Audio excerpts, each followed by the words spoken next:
you said something very important. Exercise. Exercise is key. And if you're not exercising at least 3 or 4 times a week, whatever it is, do something. It doesn't matter what it is. The exercise is feeding your brain. It's creating endorphins. It's allowing a person to kind of take that break, refresh, and come back stronger in a day. So exercise is so important. And just if you're in a corporate environment, take a walk around the city or take a walk around, find something to do every day. And it doesn't matter. It's just you have to do something. Yeah. And if it's not, it doesn't have to be that intense, like half hour, 45 minutes of walking at a brisk pace. And you can make it social too. I know people that walk with colleagues.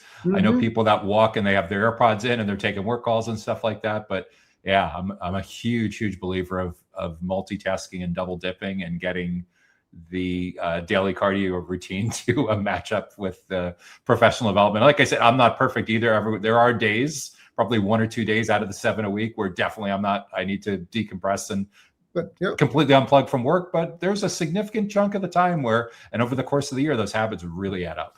Mm-hmm. Absolutely. And the reading, listening to podcasts like such as your podcast, they're great to continue to learn. And before you know it, the words are just coming off the tip of your tongue if you're putting your time in. And it's not a lot of time. I mean, for me, I do about 2 hours of reading a day.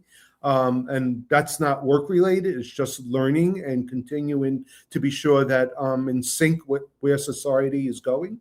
But I really feel that the exercise, the learning, is all part of that continuous improvement, and it keeps you healthy. And listen, today we have an opportunity, if we want to live way beyond 100. And my goal is 125 right now. That could change depending upon the mood of the world, but there's no reason why you can't. And you keep your body structured like the body is a critical infrastructure. When you look at a critical infrastructure, you have your spleen. That's the storage tank for energy. That's you're kind of like your capacitor. You start to compare body parts with critical infrastructure parts, and there's a lot of commonality. All the wire in the buildings and the fiber, that's your nerve system. You want to keep all that stuff working well. And if you don't keep it working well, then you become part of the medical industry in a way that you wouldn't want to be.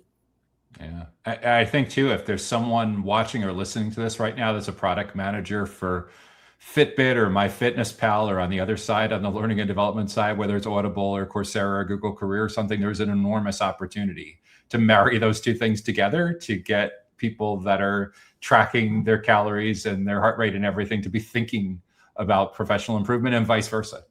Well, I mean, funny you say that. I'm wearing, I don't know if you can see it. This is an Oura ring. I've heard about that. And at some point, whether it's this or Fitbit or something else, we're going to integrate that with our smart solutions. And if you think about what was happening during COVID, people going to work, they had COVID, and then they infected other people.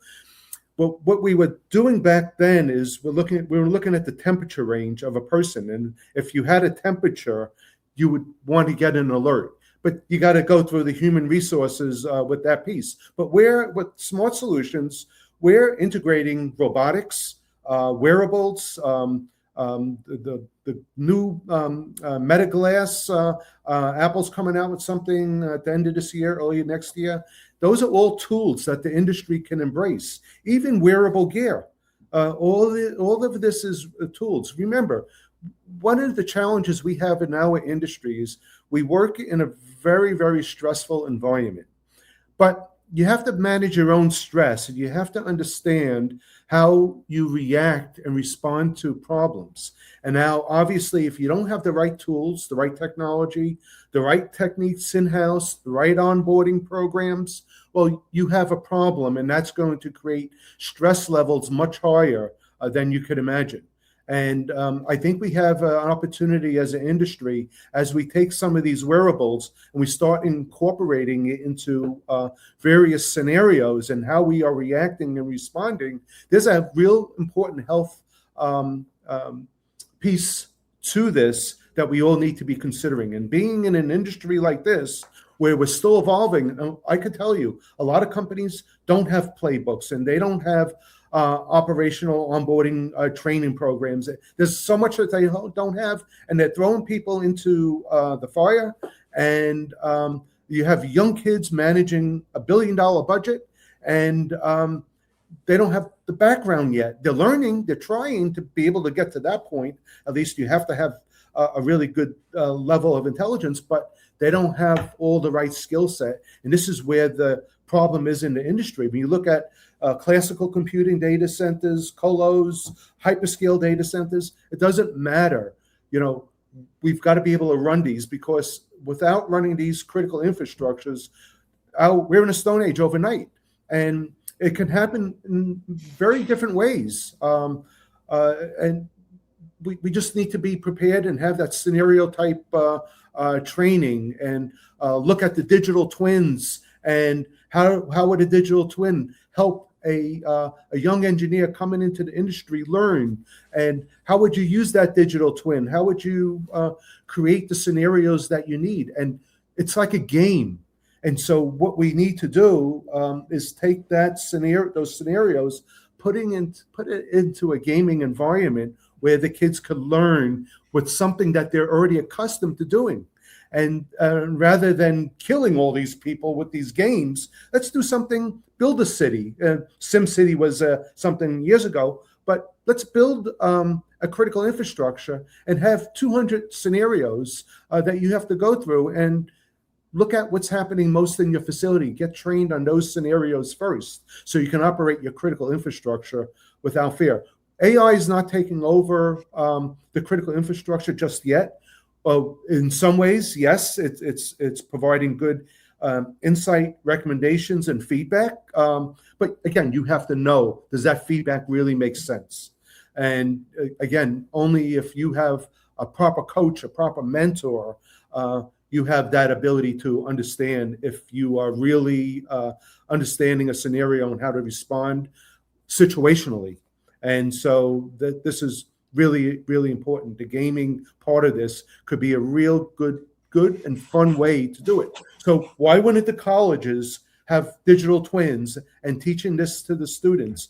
Whether you're trying to explain something on a psychometric chart, on humidity, dew point, and coolness, or you're trying to look at a UPS system with power quality issues, problems and solutions, this all can be mirrored in a digital twin. And this is a real opportunity for the colleges to get a hold of some of the software and start creating it in a environment. And so I'm looking forward to seeing that happening. I still sit on a couple of college boards, and I'm providing these recommendations. And I did also 10 years ago, but now everyone's ready to hear it. It's tough being a pioneer. You get a lot of arrows in your back, but ultimately, there's not a lot of people that have the breadth of knowledge that I have that could say the things that I say with the confidence that I do, because I've lived through the situations.